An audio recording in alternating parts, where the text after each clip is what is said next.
미국 에이브럼 링컨 대통령은 천성이 착한 사람이라서 누가 무슨 부탁을 하면 그걸 그게 냉정하게 거절하지 못하곤 했다고 합니다.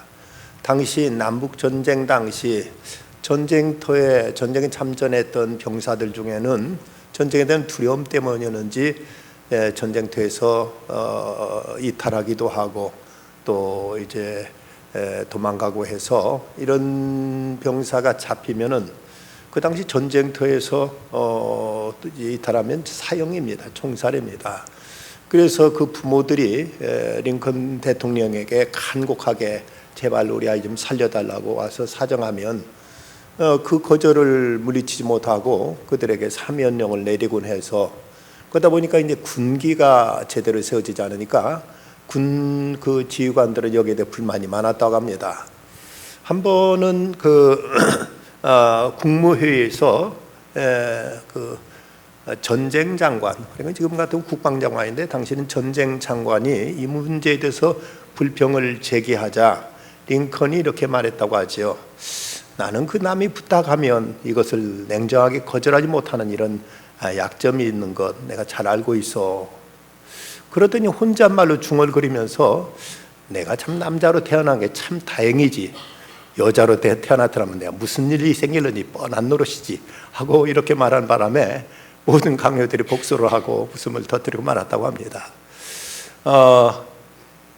남자든 여자든 자기 배우자 위에 다른 사람의 유혹은 거절할 줄 아는 자세가 필요하지. 남자니까 다행인데 여자로 태어났더라면 무슨 일이 일어날지 뻔했다는 이 말은 조크이긴 합니다만은 어떤 면에서는 또 맞지 않는 얘기라 말할 수 있겠지요. 영어로 선택이라는 말을 나타내는 두 가지 단어가 있다면 하나는 choice고 하나는 decision이라고 말할 수가 있겠습니다. 근데 그 선택이라는 말을 쓰는데 둘 다 쓰여질 수 있지만 쓰이는 용례는 좀 차이가 있습니다. choice란 말은 여러 개 중에서 하나를 고른다고 할 때 choice라면 decision이란 단어는 하나를 선택하기 위해서 다른 모든 것을 버린다는 이런 의미를 가지고 있습니다. 우리가 어떤 한 가지를 선택하게 될 때 그건 물론 하나를 그중에 고른다는 의미도 있지만 그러나 또 다른 면에서는 하나를 얻기 위해서 다른 모든 걸 포기하고 버려야만 되는 이런 결단도 필요한 것이죠. 세상에 많은 남자도 있고 여자도 있지만 자기 배우자로 한 사람을 선택했으면 그 사람의 다른 사람은 결코 어떤 이성적인 대상으로 삼아서는 안 되는 것이지요. 이런 면에서 이제 선택한다는 것은 중요한 책임도 따르게 된다는 것을 생각할 수가 있습니다. 선택이라는 건 참 쉽지 않은 일입니다. 슈퍼마켓, 대형 슈퍼마켓에 가면은 거기 진열되어 있는 상품들이 무려 한 2만 5천 가지쯤 된답니다. 그 2만 5천 가지 중에서 자기가 살 물건만 정확하게 골라내는 것도 쉽지 않고 또 요즘 극장을 가면 영화가 한 상영관에서 무려 28가지 영화가 상영되기도 한다는데 그 많은 영화 중에서 어떤 것을 볼까 고르는 것도 간단치 않을 것입니다. 그런가 하면 전에는 그냥 커피라면 딱 한 가지로 알았었는데 요즘은 일반 이제 커피숍에서 파는 커피들의 종류가 무려 54가지나 된다고 합니다. 그러니 이걸 그 중에 어떤 커피를 골라야 될지 이것도 참 선택한다는 것이 이제 간단치 않은 문제죠. 근데 사람의 그 선택하는 데에서 선택의 피라미드라는 게 있습니다. 그것은 먼저는 우리가 일상적인 선택이 있습니다. 오늘은 무엇을 먹을까? 오늘은 옷을 어떤 옷 입고 넥타이는 뭘 매고 신발은 어떤 신발을 신을까? 뭐 이런 일상적으로 늘 우리가 그때그때의 상황에 따라서 고르는 것, 이런 일상적인 선택이 있죠. 그런가 하면 이것보다 이제 한 단계 높은 것은 이제 좀 더 중요한 선택이 있습니다. 그것은 내가 어느 동네에서 살까? 집은 아파트에 살까? 개인주택에 살까? 승용차는 어떤 걸로 이제 할까? 뭐 이전에 그 전자제품 회사에서 광고 카피 중에 한 카피가 순간의 선택이 10년을 좌우합니다 하는 이런 광고 카피가 있었는데 이처럼 어떤 하나를 선택하게 되면 그 영향이 꽤 오랫도록 이제 영향이 미치게 될 때 그건 보다 신중한 선택이 필요한 것이죠. 근데 이보다 이제 더 중요한 것은 결정적인 선택이 있습니다. 자기 진로, 자기 직업 아니면 자기 배우자를 선택하는 것은 일생에 영향을 미치기 때문에 이건 깊이 정말 심사숙고해야만 되는 이런 선택이 있습니다. 그런데 이보다 더 소중한 선택이 있다면 이건 믿음, 신앙의 선택이라고 말할 수 있지요. 이것이야말로 우리들의 영원한 생명을 좌우하는 것이기 때문에, 영원한 운명을 결정짓는 것이기 때문에 가장 우리는 이제 심사숙고하고 또 여기 하나님의 도움을 빌어서 성령의 계시를 따라서 우리는 여기에 대한 분명한 결단을 내려야만 됩니다. 한나 아레나라는 여사가 쓴 Thinking, 사색이라는 책에 보면 그녀가 많은 범죄자들을 만나 상담하고 그들과 많은 대화를 통해 깨달았던 사실을 그는 그렇게 얘기하고 있습니다. 범죄자들이 저들이 범죄에 빠지게 되는 그 과정을 보면 저들이 천성적으로 악한 사람, 나쁜 사람들이라 그런 것이 아니라 그런 사람들 중엔 대단히 많은 경우 성격이 우유부단하고 결정해야 될 때 결단을 못 내려서 그냥 질질 악에 끌려가고 죄에 그냥 자기도 모르게 벗어나지 못하고 거기에 점점 빠져들어가는 사람들 중에 이렇게 어떤 범죄자로 이렇게 낙인 찍히고 이런 데 빠지는 사람들이 많더라는 이런 얘기를 했습니다.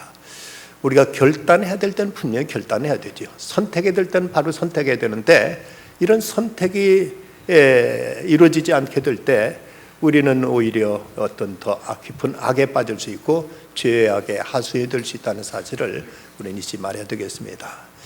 오늘 말씀 모세의 믿음을 보면 모세의 생애는 참 드라마틱하고 아주 그의 출생에서 그가 태어나서 살아남는 과정도 기적이었고, 그런가 하면 그가 그 가시나무 떨기 밑에 앞에서 하나님께로부터 소명받는 장면, 또 이스라엘 백성들을 이끌고 홍해바다를 가르고 나오는 이런 참으로 놀라운 기적적인 이런 모습들을 우리는 모세의 생에서 우리가 많이 찾아볼 수가 있습니다. 이 모세에 대한 성경의 몇 가지 말씀도 보면 신명기 3, 4장 7절에 모세가 죽을 때 나이가 120세였으나 그의 눈이 흐리지 아니하였고 기력이 쇠하지 아니하였더라. 120세였는데도 그는 전혀 쇠하지 않고 눈도 이제 또렷또렷했고 기력이 쇠하지 않았다. 그런데 더 놀라운 말씀은 신명기 3, 4장 10절 말씀에 보면 그 후에는 이스라엘의 모세와 같은 선지자가 일어나지 못하였나니, 모세 같은 선지자가 그 후는 더 이상 일어나지 못했다. 그러고 보면 어쩜 모세만한 선지자들이 그런 어떤 이스라엘의 지도자가 그 뒤로는 이제 없었다는 얘기로 모세가 가장 위대한 지도자로 이렇게 성경이 인정하고 있습니다. 그런가 하면 모세에 대한 또 신명기 3, 4장 10절 11절 보면 10절에 보면 모세는 여호와께 대면하여 아시던 자였다. 모세는 그 사람이 자기의 친구와 이야기함 같이 여호와께서는 모세와 대면하여 말씀하셨다. 이렇게 기록된 걸 보면 참 모세는 특별한 하나님의 은총을 입은 사람, 하나님과 사람이 마주 앉아 대화하듯이 하나님께 대면했던 이런 하나님의 특별한 은총과 하나님과 깊은 체험이 있었던 사람으로 성경은 소개하고 있습니다. 그렇다면 이 모세의 믿음이 어떤 믿음이었길래 하나님이 그를 이렇게 귀히 여기셨고 하나님이 그를 가까이 하셨고 또 하나님이 그를 크게 쓰셨을까? 오늘 말씀을 통해서 몇 가지를 우리가 생각해 본다면, 먼저 모세의 믿음은 거절할 것을 거절하는 믿음이었습니다. 오늘 말씀 24절, 믿음으로 모세는 장성하여 바로의 공주의 아들이라 칭함 받기를 거절하고, 바로의 공주의 아들의 칭함 받기를 거절했다고 말씀하고 있습니다. 그래서 바로의 그 공주라면은 바로 그 나일강에서 그 갈대 상자에 띄어가지고는 이제 나일강에 이제 띄어서 흘러가던 이 어린 모세를 목욕하러 나왔다가 살려낸 그 바로의 공주를 말하는 것이죠.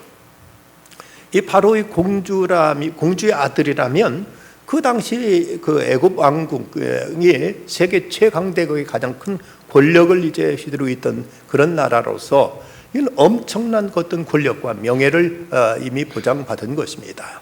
어떤 역사적인 기록에 의하면 어쩌면 모세는 그 바로의 후계자로서 왕이 될 수 있는 이런 가능성도 충분히 있었다고 이렇게 역사가들은 또 이렇게 이제 지적하는 사람들도 있습니다. 그런데 이 바로의 공주의 아들이라 칭함을 거절했다. 이건 단순하게 자기가 어떤 명예를 버렸다, 어떤 권세를 버렸다는 것만이 아니라 이것은 더 그로선 더 고민스러운, 더 참으로 힘든 결단이 그에게 필요했습니다. 여러분 십계라는 영화를 보신 분들은 이제 기억하시겠습니다만은 거기 보면 모세가 애국 왕국을 떠날 때 그 자기 양어머니, 그러니까 바로의 공주와의 헤어지는 장면이 그렇게 힘들게 그 어머니가 네가 꼭 가야 되느냐 하고 그를 이제 놓지 않으려고 하고, 모세는 그럼에도 불구하고 그 자기 생명의 은인이었고 자기를 그토록 아껴주고 자기를 그렇게 길러준 그 어머니를 버리고 떠나야 된다는 사실이 참으로 사람이 이런 이제 결정 내리기가 그토록 힘들게 어려운 그 모습을 그 십계라는 영화에서도 이제 그려내고 있는 것을 볼 때, 어쩜 모세에게 있어서 자기 어머니를 버리고 간다는 것, 이것은 어떤 일보다도 견디기 어려운, 감당하기 어려운 큰 시험이었을 것입니다. 그럼에도 불구하고 모세는 바로의 공주의 아들이라 칭함을 거절했다고 성경은 이렇게 말씀하고 있습니다. 성경에 보면 우리가 가족을 사랑하고 부모를 공경하고 자식을 아끼는 것들 누구나 할 수 있고 해야 되는 일로, 자기 가족을 돌아보지 않는 자는 불신자보다 더 악하다고 성경은 말씀하고 있습니다. 그래서 마땅히 우리가 부모 공경하고 자식 사랑하고 하는 것은 당연한 인간의 도림에도 불구하고 어떤 경우는 이런 인간의 도리, 이런 인륜보다도 때로는 하나님께 대한 믿음이 때로는 훼손돼서는 안 되는 걸 말씀하고 있는 경우를 보게 됩니다. 마태복음 10장 37절, 아버지나 어머니를 나보다 더 사랑한 자는 내게 합당하지 아니하고 아들이나 딸을 나보다 더 사랑하는 자도 내게 합당치 아니하다고 성경은 말씀하고 있지요. CCC의 대표였던 김중근 목사님의 예수의 현존성이라는 책에 보면 그래서 그런 얘기를 하고 있습니다. 한 프랑스의 한 시인이 자기 무남동료 외동딸이 있었는데 이 무남동료 외동딸이 예수님을 영접하고 나더니 그가 하나님께서 자기를 아프리카 선교사로 가라고 한다고 선교사로 떠나겠다고 이렇게 아버지한테 얘기를 합니다. 그저 아버지가 이제 극구 만류하는 거죠. 너 꼭 그래야만 되냐? 그 무슨 얘기냐? 내가 너 하나 지금 바라보고 살고 있는데 네가 나를 버려두고 네가 떠난다니 그게 무슨 말이냐고 그걸 만류합니다. 하지만 이 딸이 아버지가 저를 사랑하신 줄 알아요. 저도 아버지를 너무너무 사랑해요. 하지만 주임은 제게 가라고 말씀하셔요. 라고 이러면서 아버지의 만류를 그가 뿌리칩니다. 이때 이 시인이 부르짖은 말이 그런 말을 이제 절규합니다. 2000년 전에 죽은 로마의 사형수여, 그대가 내 품에서 심장을 도려내듯 외동딸을 빼앗아 가는구나. 그대는 죽은 사람인가 산 사람인가, 하나님인가 사람인가, 생명의 약탈자여, 사랑의 약탈자여. 얼마나 그 아버지 심장이 그야말로 찢어질 듯 했으면 자기 딸이 떠나는 그 딸을 보면서 이렇게 절규했겠는가. 그럼 어떤 경우는 참으로 이런 경우에도 하나님의 부르심 앞에 순종해야 되는 것이 이제 신앙의 도리요, 우리들의 믿음의 자세인 것입니다. 사도행전 3장 19절에 보면 그러므로 너희가 회개하고 돌이켜 너희 죄 없이 함을 받으라 하고 말씀합니다. 우리에게 회개하라, 돌이키라는 말씀을 성경은 분명히 우리에게 말씀하고 있습니다. 그런데 요즘 현대 신앙인들은 예수는 믿는다고 하면서도 회개 없이 믿으려고 하는 사람들이 너무나 많습니다. 아무것도 버리지 않고 그냥 있는 그대로 모든 것 가지고 있는 거기다 하나 더 플러스 알파 예수 하나 더 믿어서 천당도 갈 수 있으면 좋겠다는 생각으로 믿는 이런 일들이 얼마나 많은가. 이것이 어쩌면 현대 신앙인들의 가장 큰 고질적인 병이 아닌가 하는 생각을 갖게 됩니다. 어떤 사람에게 떡을 먹을래, 밥을 먹을래, 술을 마실래 하니까 이제 술에다 밥 말아서 떡을 안주로 먹겠다고 말하듯이 이것저것 몽땅 다 하겠다는 이 발상은 우리의 기독교 신앙은 맞지 않습니다. 때로는 다른 하나를 얻기 위해서 다른 모든 걸 버려야만 할 때가 있습니다. 모세는 하나님의 그 부르심에 응답하기 위해서 하나님의 그 부르신 소명, 이 민족을 구원해야 된다는 그 소명을 이루기 위해서 그는 그 자기 생명의 은인이고 자기를 위해 모든 걸 쏟아서 자기의 온갖 사랑을 다 쏟아부었던 그 바로의 공주, 자기 양어머니를 떠나야 되는 그 쓰라린 아픔, 이것까지도 그는 감수하고 결단하면서 그는 이제 하나님 부르심 앞에 순종하는 이런 모습을 보여주고 있습니다. 김승학 집사라는 분이 있습니다. 이분은 대구 보건대학교를 졸업하고 미합중국 재단법인 노아 선교원을 과정을 수료했고 중국의 북경에서 국제침구연구소에서 연수받았는데 그가 사우디 왕립병원 침구과와 뉴제다병원의 침구과를 운영했고 사우디 국왕과 각부 장관과 여러 명들의 왕자들을 치료해서 16년 동안 메카 주지사의 주치료도 일했던 사람으로 사우디 외무장관 표창, 사우디아라비아 특명 정권 대사 표창, 차드 공화국 영부인 표창 등 많은 표창을 받았던 사람이었는데 그가 사우디아라비아 왕실 한방 주치로 있던 때 얘기를 그가 떨기나무 투라는 그 책에서 이런 간증을 하고 있습니다. 그 사우디 왕자가 자기한테 김 선생 나를 한번 아버지라고 불러줄 수 있어 하고 이게 묻더랍니다. 그 말 듣자 그는 얼떨결에 일어나서 아부야, 이것이 이제 그 아랍 말로 그 아버지라는 말이라고 합니다. 사우디 말로. 그러자 이렇게 왕자를 아버지라고 부르자 벌떡이라는 그를 끌어안고는 이제 그게 하는 말이 너 오늘부터 내 아들이다. 너 양아들을 삼겠다. 사우디 국가의 국적도 받고 왕자가 되는 거다. 재산도 내가 너한테 나눠주겠다 하고 이렇게 이제 기뻐하면서 이 왕자가 그를 부품에 안고는 이렇게 이제 어쩔 줄 몰라 하더라는 것입니다. 그런데 그 순간 내가 그렇게 사랑하는 예수님은 어떻게 되는가 하는 이 문제가 탁 그에게 이제 떠오르더라는 것입니다.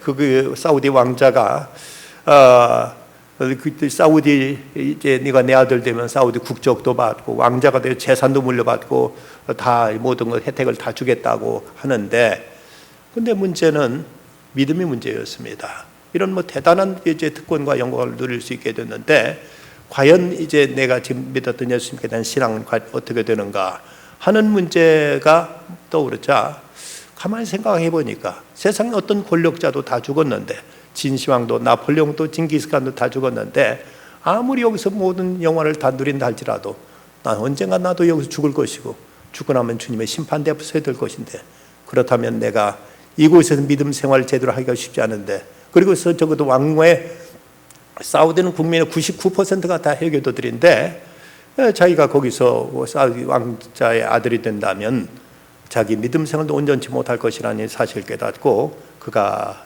이렇게 말했다고 합니다. 만약 제가 왕자님께 기독교로 개종하자고 한다면 왕자님은 어떻게 하시겠습니까? 그냥 한참 동안 시선을 다른 데 돌리고 있던 그 왕자가 손가락으로 그를 가리키면서 하는 말, 너는 진짜 크리스찬이다. 이제 하고 이렇게 말하길래 죄송합니다 왕자님. 왕자님 뭐든지 다 할 수 있지만 제가 이제 종교만은 제가 개종할 수 없습니다. 결코 이것만은 바꿀 수가 없습니다. 라고 말하자 이 사람이 이 왕자가 그렇게 아쉬워하면서 그가 자기 믿음의 신념을 가지고 사우디 국적과 왕자의 아들이 되는 것을 포기한 것에 대해서 그처럼 애석해 하더라는 것입니다. 사우디라면 우리는 이제 세계적인 그 이제 석유 강국이고 그리고 그 왕권은 지금도 절대 권력을 휘두르고 있는 그런 왕실의 왕자의 아들이 된다는 것은 얼마나 많은 이제 부귀 영화가 보장되어 있음에도 불구하고 그는 자기 믿음을 결코 훼손될 수는 없다는 생각 속에서 그는 여기에 깨끗하게 거절했던 것입니다. 우리가 믿음을 지키기 위해서는 때로 희생해야 될 것들이 많이 있습니다. 이것도 없고 저것도 없고 모든 걸 다 얻겠다는 생각은 이건 우리가 믿음 그 자체를 잘 우리가 알지 못하기 그것의 소중함을 알지 못하기 때문이요. 결코 믿음은 다른 것과 같이 혼재하거나 혼용될 수 있는 성질이 아니고 이건 모든 것 위에 가장 절대적인 가치, 가장 우선적인 이제 가치이기 때문에 결코 다른 어떤 것으로도 훼손돼서는 안 되겠기에 여기서 모세는 바로의 공주의 아들이라 칭함을 거절하고 그는 하나님 부르심 앞에 나서게 되는 것입니다. 다음으로 이제 믿음은 선택해야 될 것을 선택하는 것이 이제 바른 선택을 하는 것이 곧 믿음이라고 오늘 말씀을 통해서 확인할 수가 있습니다. 25절 도리어 하나님의 백성과 함께 고난받기를 잠시 죄악의 낙을 누린 것보다 더 좋아했다고 말씀하고 있습니다. 그는 바로의 공주의 아들이 되는 것을 거절했을 뿐만 아니라 그는 하나님의 백성들과 고난받는 것을 그는 선택하게 됩니다. 여기에 대해서 26절에서는 그리스도를 위하여 받는 수모를 애굽의 모든 부하보다 더 큰 재물로 여겼으니 이는 상주심을 바라봄이라. 근데 25절에서는 하나님의 백성과 고난받는 것이라고 했는데 26절에서는 그리스도를 위해 받는 수모라고 이렇게 표현하고 있는 걸 보면 하나님의 백성과 함께 고난받는 것이 곧 이것이 그리스도를 위한 헌신으로 이렇게 말씀하고 있습니다. 물론 이때는 아직 그리스도께서 이 땅에 오시기 전이었지만 그러나 이 히브리서 기자는 바로 모세가 하나님의 백성들과 함께 고난받는 이것은 곧 하나 그리스도를 위해서 수모를 당하는 것, 하나님을 위하여 이제 이 땅에서 고난을 당하는 것으로 이렇게 동일시하고 있는 걸 보길 때 하나님께 택하신 하나님 백성들을 위해서 고난받는 이 일을 이제 여기 그 모세는 이것을 그는 과감하게 선택하기 위해서 그는 그 바로의 공주 아들의 칭함을 거절했다는 것입니다. 여기서 거절한다는 것은 어떤 소극적인 선택이라면 이제 고난받기를 선택한다는 것보다 적극적인 선택입니다. 무슨 안 하면 그뿐이지만 그러나 안 한다는 것은 뭔가 하기 위해서 안 하는 것이지 단지 애굽의 공주 아들이라고 있는 그 자체가 무조건 잘못이라고 말할 수는 없습니다. 중요한 것은 그가 왜 그 일을 포기했느냐, 그것은 하나님의 백성들과 함께 고난받기를 위해서 그걸 선택하기 위해서 그는 이제 바로의 공주의 아들이라는 이 엄청난 그 특권, 이 엄청난 명예와 영광, 이 모든 것을 그는 이제 버렸던 것이죠. 우리가 귀한 것을 얻기 위해서는 다른 걸 버려야 되고 다른 것을 버렸을 때는 보다 나은 것을 얻기 위해서 우리는 그보다 못한 것을 선택하게 되는 것이죠. 그런데 모세는 단지 어떤 그 자기 양어머니에 대한 섭섭함 때문이거나 아니면 애국에서 왕실 생활의 어떤 환멸 때문이 아니라 그는 보다 더 높은 가치, 하나님의 부르심에 응답하기 위해서 그는 모든 영광을 버렸던 것이고, 영광을 버리고 나서 그가 선택한 것이 바로 하나님의 백성들과 함께 고난받는 것, 이것을 그는 선택하게 된 것입니다. 한 유대인 자매가 예수를 영접하게 됩니다. 그런데 그 가족들이 그것을 알고는 그녀에게 기독교 신앙을 버리게 하려고 온갖 노력을 다합니다. 그녀에게 유럽 여행도 시켜주고 또 부인이 이 기독교 신앙을 버리게만 내가 하고 싶은 거 다 해주겠다 하고 모든 걸 다 그에게 제의했는데 그래도 꿋꿋하게 그 믿음을 지켜나가게 됩니다. 그자 가족들이 아무리 해도 그녀가 돌이키지 않자 어느 날 파티를 열고 그의 주변 친지들까지 다 불러 모았습니다. 그리고는 아버지가 식탁 앞에서 이런 선언을 합니다. 우리는 오늘 밤 어떤 이유로 여러분들 이 자리에 모이도록 했습니다. 우리 딸이 저 비천한 나사렛 사람을 따르기로 작정했기에 오늘 밤 내 딸은 마지막 결정을 내려야만 하게 됐습니다. 예수를 단념하든가 그렇지 않으면 영원히 부모 집을 떠나든가 해야만 합니다. 갑작스럽게 아버지 말을 들으니 딸은 멍하니 정신을 잃고 있다가 그는 이제 가만히 일어나서 피아노 앞에 가서 앉아서 그는 피아노로 반주를 하면서 찬송가 341장 십자가를 내 가지고 주를 따라가도다 이제부터 예수로만 나의 법에 삼겠네 하고 찬송을 부르고는 울면서 자기 방으로 들어가서 짐을 꾸려가지고 그대로 집을 나오게 됐다고 합니다. 때로 우리들이 주님을 믿고 따르는 일에 있어서도 이런 고난, 이런 것까지도 우리가 선택할 수 있겠는가? 우리 신앙을 위해서 어떤 것도 또 우리가 다 초월하고 진정 주님만을 나의 가장 큰 보배로 우리가 삼을 수 있겠느냐 하는 것입니다. 모세는 단지 바로의 공주 아들이라 칭하는 것, 이것을 거절하는 것이 목적이 아니라 그가 선택한 것은 바로 하나님 백성과 함께 고난당하는 것을 선택했고, 그리고 그걸 위해서 다른 것을 그는 초월할 수 있었던 것입니다. 어느 주일학교 교사가 아이들에게 회개의 뜻이 무엇이냐고 물었습니다. 그런데 어느 한 꼬마가 손을 들더니 대답한 말에, 선생님, 회개는요 옛날에 좋아하던 걸 싫어하고요 옛날에 싫어하는 것을 좋아하는 거예요 하고 대답해 주더랍니다. 어쩌면 참 회개의 의미가 그렇습니다.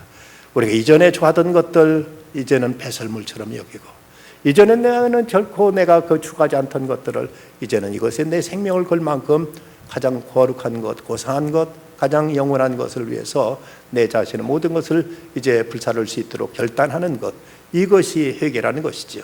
잠깐 내가 이웃집에 가서 이제 고무신랑 별 가져온 거 내가 눈물 찔찔 짜는 것으로 우리 회개가 본질이 아니라 참으로 내 가치관이 변합니다. 지금까지 내가 좋아하던 것, 지금까지 내가 귀하게 여기던 것들을, 이것을 우리는 진토처럼 여기고 하나님께 부르신 부름을 향해서 나가는 것, 이것이 진정한 믿음이라고 말할 수가 있습니다. 다음 세 번째는, 믿음은 하나님께 상 주실 것을 믿고 바르게 선택하는 것이라고 이렇게 얘기할 수가 있겠습니다. 26절 다시 보면 그리스도를 위하여 받는 수모를 애고의 모든 보화보다 더 큰 재물로 여겼으니 이는 상 주심을 바라봄이라. 이는 상 주심을 바라봄이라.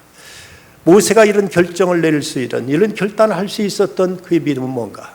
하나님은 내가 이렇게 이 모든 걸 다 버리면 하나님 더 귀한 것으로, 하나님 더 복된 것으로 하나님께 갚아준다. 하나님이 결코 나로 하여금 손해보지 않게 하신다.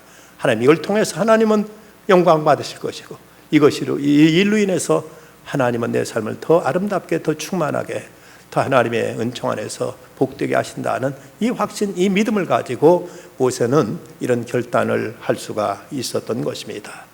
여기 여겼다는 말이 거듭 나오는데, 이 말은 어떻게 간주했다, 계산했다, 평가했다는 이런 말입니다. 어떤 교회 역사가는 이런 말을 했습니다. 지난 역사 속에서 우리의 믿음의 선배들이 고난의 삶을 용기 있게 선택한 데는 상급 신앙이 있었기 때문이었다. 많은 우리들의 믿음의 선배들이 그토록 이제 극심한 고난까지도 선택할 수 있었던 것은 하나님의 상급이라는 그 믿음이 있었기 때문이었다고 이렇게 말하고 있습니다. 우리는 하나님의 상급을 기대한다는 것이 무슨 유치한 이런 어떤 신앙을 생각하지만 그렇지 않습니다. 오히려 그걸 믿지 않는다면 그건 불신앙이죠. 하나님의 상급, 우리가 잘 알고 있는 대로 이제 히브리서 11장 6절, 누구든 하나님께 나아간 자는 그가 계신 것과 자기를 찾는 이에게 상 주시는 이심을 믿어야 할지니라. 우리 믿음의 절대 조건이 하나님의 존재를 믿을 뿐만 아니라 그 하나님은 우리에게 상 주시는 하나님이심을 믿는 것, 이것이 믿음이라고 믿음을 이렇게 정의하고 있는 걸 보면 하나님의 상을 믿지 않는다는 것은 믿음이 없다는 얘기에 지나지는 않습니다. 기독교는 어떤 윤리라든지 도덕을 논하자는 철학적인 얘기가 아닙니다. 살아계신 하나님을 우리가 모시고 살고 그분 말씀에 순종해 나가게 될 때 그 하나님은 오늘도 우리가 상상치 못한, 우리가 전혀 기대하지 못했고 우리가 전혀 계산하지 못했던 크고 놀라운 것들로 갚아준다는 사실을 이제 믿는 것, 이것이 바로 모세가 이런 엄청난 결단을 할 수 있었던 그 믿음의 그 근거였다는 것을 우리는 알게 됩니다. 그랬기에 모세 이후로 이만한 선지자가 난 적이 없었다고 성경은 기록하고 있고, 하나님은 그에게 124가 되도록 그는 결코 쇠하거나 그 눈이 흐리지 않았다고 말씀하고 있고, 모세에 대해서는 하나님은 그야 사람이 사람과 마주 대하듯이 하나님이 친히 그와 마주 대하면서 하나님은 같이 그를 친구처럼 이렇게 대하신 것을 볼 때 모세야말로 얼마나 하나님의 큰 은총을 입었는가를 우리가 알 수 있는 대목입니다. 어떤 아이가 병 속에 있는 캔디를 보고 그 병 속에 손을 집어서 캔디를 쥐었습니다. 그리고 이걸 이제 손을 빼려고 하니까 손을 이제 그 주먹을 쥐지 않았을 때는 병 속에 들어갔는데 그래서 주먹을 쥐고 그 캔디를 움켜쥐고 있으니까 손이 빠지질 않는 것입니다. 그러니까 이가 손이 빠지지 않아 앙앙 울어대니까 엄마가 달려보니까 여기서 그 캔디를 쥐고 그것 때문에 손을 못 빼고 있는 것입니다. 얘야, 그거 놓아야 돼. 그걸 놓아야만 네가 손을 뺄 수 있어. 그런데도 아이는 거기에 대한 욕심 가지고 주먹 손을 펴지 않으니까 거기서 손이 빠질 리가 없는 것이죠. 우리가 세상에 하찮은 것을 놓지 못해가지고, 그래서 우리가 세상에 얽매이고 죄악에 얽매이고 우리가 욕심에 얽매이고 때로는 사탄에게 얽매이고 있는가. 우리가 하찮은 것을 과감하게 놓을 수 있을 때, 그럴 때 우리는 더 큰 자유를 얻게 되고 더 큰 것을 우리는 얻을 수 있게 된다는 사실을 잊지 말아야 될 것입니다. 모세가 이런 결단을 할 수 있었던 것은 사도행전 7장 23절에 보면 나이가 40이 되매 그 형제 이스라엘 자손을 돌볼 생각이 나더니, 그러나 하나님이 자기를 통해서 이스라엘 민족을 해방하기를 원하신다는 사실을 깨닫고, 이것이 바로 하나님이 자기를 부르신, 자기를 선택하신 하나님의 섭리와 하나님이 내게 주신 소명임을 알았을 때, 이제 이 하나님 부르심 앞에서 다른 모든 것을 초월하게 되고, 어떤 것도 그는 이제 버릴 수 있는 이런 담대함을 얻게 되었고, 그리고는 그때부터 이스라엘 백성들을 위해서 고난받기를, 그리스도를 위해서 수모를 받는 것처럼 그는 이를 위해서 자기 자신 온전히 불살하게 됩니다. 기독교 신앙은 이것저것 모든 걸 다 취하는 것이 아닙니다. 우리는 어떤 그 절대 가치를 위해서 다른 것을 과감하게 버릴 수 있을 때, 그럴 때 진정 우리가 믿는다는 의미가 뭔지, 우리가 믿음을 통해서 우리가 얻고 누릴 수 있는 것이 얼마나 크고 소중한지를 그때 비로소 절실하게 새삼스럽게 우리가 깨닫게 될 것입니다. 아무것도 버려보지 않았기 때문에 어쩌면 아무것도 얻어보지 못하고 있는지도 모릅니다. 아무것도 포기해보지 못했기에 우리가 아무것도 어떤 체험도 없이 그냥 머리로만 이렇게 저렇게 계산해보고 머리 굴려보고 하면서 그냥 덤덤하게 아무런 어떤 감동 없이 체험 없이 그렇게 신앙생활이 미지근한 그 상태에 빠져 있는지도 모르지요. 이스트 뉴올리언즈 도서관장으로 있는 김성자 씨의 글에 보면 이런 얘기가 소개됩니다. 한국 대기업 회장이 있었는데 그의 외동 아들이 미국에서 MBA 과정을 하던 중 교통사고로 참변을 당했다. 그 뒤 아들의 생을 기리기 위해 아들의 이름을 따서 미술관을 설립했다. 그런데 IMF로 하루아침에 몰락하게 된 그 기업인은 미술관의 소장품을 경매하기로 했다. 경매가 시작돼 제일 먼저 올라온 품목은 그의 아들의 초상화였다. 50만 원에서 시작된 경매는 결국 5만 원까지 내려왔다. 그때 누군가가 사겠다고 손을 들었다. 그의 집에서 일하는 정원사였다. 그는 그 아들을 어릴 때부터 보살펴온 아저씨로 그 초상화를 기념으로 갖고 싶어 했다. 초상화 경매가 끝나고 정원사에게 그 그림을 넘겨주려는 순간 그림틀 뒤 흰 봉투가 보였다. 그 봉투 속에는 자기 아들 그림을 사는 사람에게 미술관 소장품 전부를 주겠다는 글이 있었다.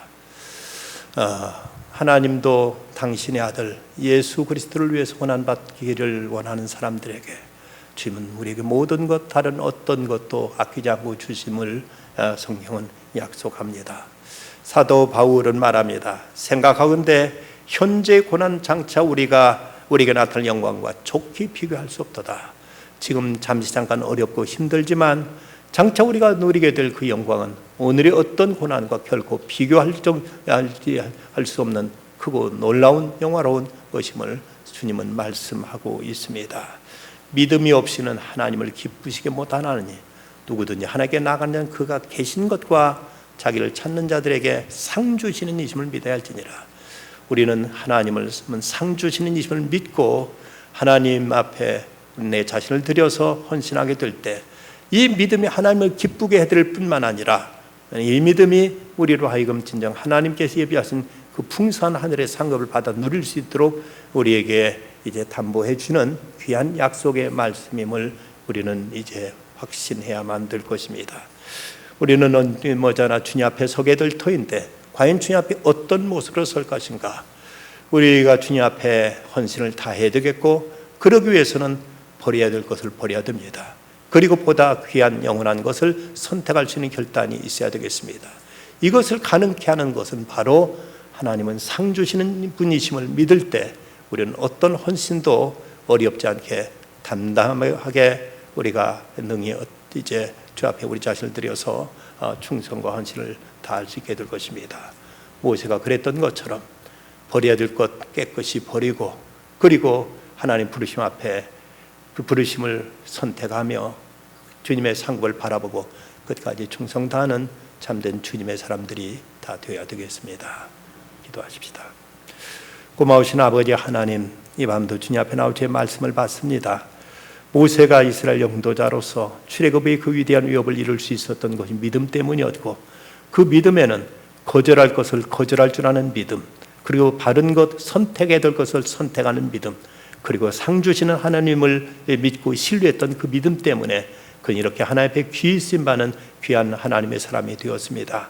주님, 저에게도 이런 믿음의 결단이 있게 하시고, 이를 통해서 하나님의 그 상급과 하나님 능력과 하나님의 사랑을 날마다 체험하며 살아가는 역사하는 믿음의 사람들로 저희를 든든히 세워 주시옵소서.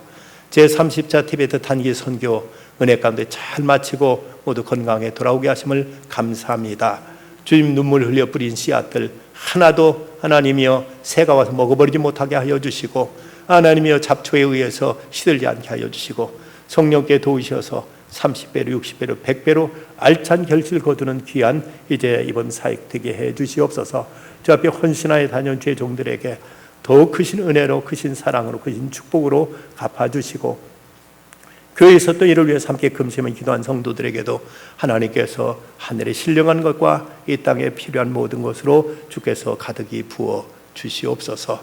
다음 주에 있을 장년부 수양에도 우리 모든 성도들 주님의 부르심 앞에 순종해서 시간을 드리고 자신을 드리는 중에 이번 성회를 통해 큰 은혜 받게 하여 주시고, 순종하는 자에 갚으시는 하늘의 상급과 주님의 귀한 축복이 저들 모두의 것이 되게 하여 주시옵소서.